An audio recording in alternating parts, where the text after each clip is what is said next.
ஷே பார்வதி அம்மா, மதுரை மீனாட்சி, சட்டப்படியாக நீதிமன்ற கோர்ட்டில் ஒரு சிலை இடிச்சா என்ன தண்டனை தெரியுமா இல்லையா? எல்லாம் இருக்கு, வழக்கறிஞர் கையில் இருக்கு.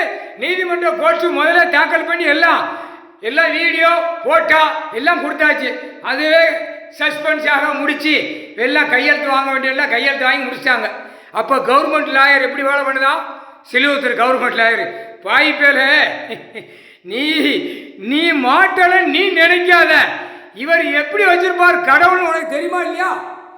கடவுள் எப்படி வச்சிருப்பார்னு தெரியுமா இல்லையா? உன்னுடைய கவர்மெண்ட் கணக்கு தமிழ்நாடு முழுவதும் அவனே ஒரு எம்பியா டெல்லியில் உட்காந்துருக்கானா? தஞ்சாவூர் என்ன சொன்னா? 3 அம்மம்மார் கோயிலை நாங்கள் இடிச்சிருக்கோங்க. அப்போ என்ன அர்த்தம் கேள்வி கேட்கார். எப்படி அரசியல்வாதி இப்படி இடிப்ப, ஆட்டுவா ஓட்டுவா, பூரா விவசாயத்தை அழிப்ப, இப்படி நான் உட்காந்து வேடிக்கை பார்க்கணுமா? அந்த கேள்வி நீதிமான் கேட்கார். நீதியை தவறி நீ வெளியில் ஓடிக்கிட்டு இருக்கடா, அரசியல்வாதி, கவர்மெண்ட் வளர்க்குறவன், கவர்மெண்ட் லாயரு, அந்த கேள்வி கேட்கார். இப்போ புரியுதா இல்லையா? தெற்கு பாளையம், ராஜபாளையம், எல்லா நீதிமன்ற கோர்ட்டு, டெல்லி டு தமிழ்நாடு, தமிழ்நாடு டெல்லி, மதுரை கிளை நீதிமன்ற கோர்ட்டு, உச்ச நீதிமன்றம் கேட்டுக்கோப்பா.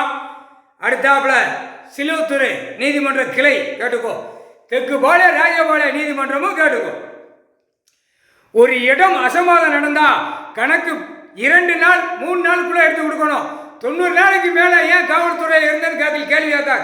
கடவுள் தான் கேட்க முடியும், வேற யாராலும் கேட்க முடியும். அவர் கேட்கார், எதுக்கு இத்தனை நாளில் பிரித்து பாகஸ்தா பிரித்து பங்கு போட்டு பிரிச்சுட்டான், வித்து தின்னுக்கிட்டு இருக்கான். அப்போ இது என்ன அர்த்தம்கார்? என்ன கேள்வி? அப்போ இந்த கேள்வி கேட்கார். அப்போ எப்படியே கணக்கு எப்படிப்பா? அந்த கேள்வி கேட்கணும்ல. அந்த கேள்வி முற்றுப்புள்ளி போட்டார் இன்னைக்கு.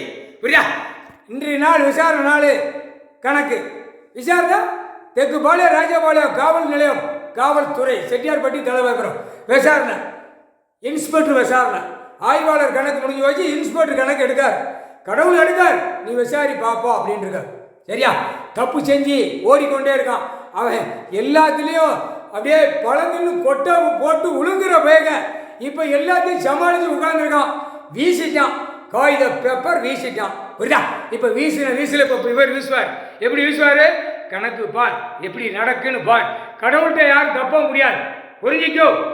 காவல்துறை அதிகாரியிலேருந்து அரசியல்வாதியிலேருந்து பலாயிரம் கோடி பூரா கீழே அநியாயம் பண்ணுறவன், சேட்டை பண்ணுறவன் கடவுள்கிட்ட தப்ப முடியாது, நீதிமான்கிட்ட தப்ப முடியாது.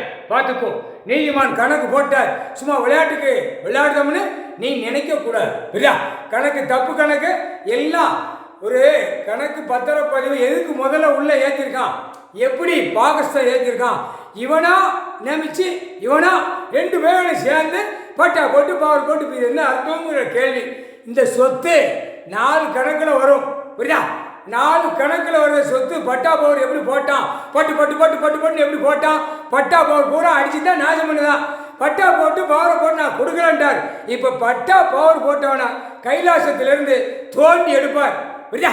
ஒவ்வொருத்தனையா தோண்டி எடுக்கல, மேல வரையில சிவன் சொத்து, சிவன் கோயில் சொத்து, சிவகங்கை, ராமநாடு, ராமநாதபுரம் எல்லா 12 ஜோதிலிங்கம் உள்ள சொத்து, பூமி சொத்து, விவசாய சொத்து.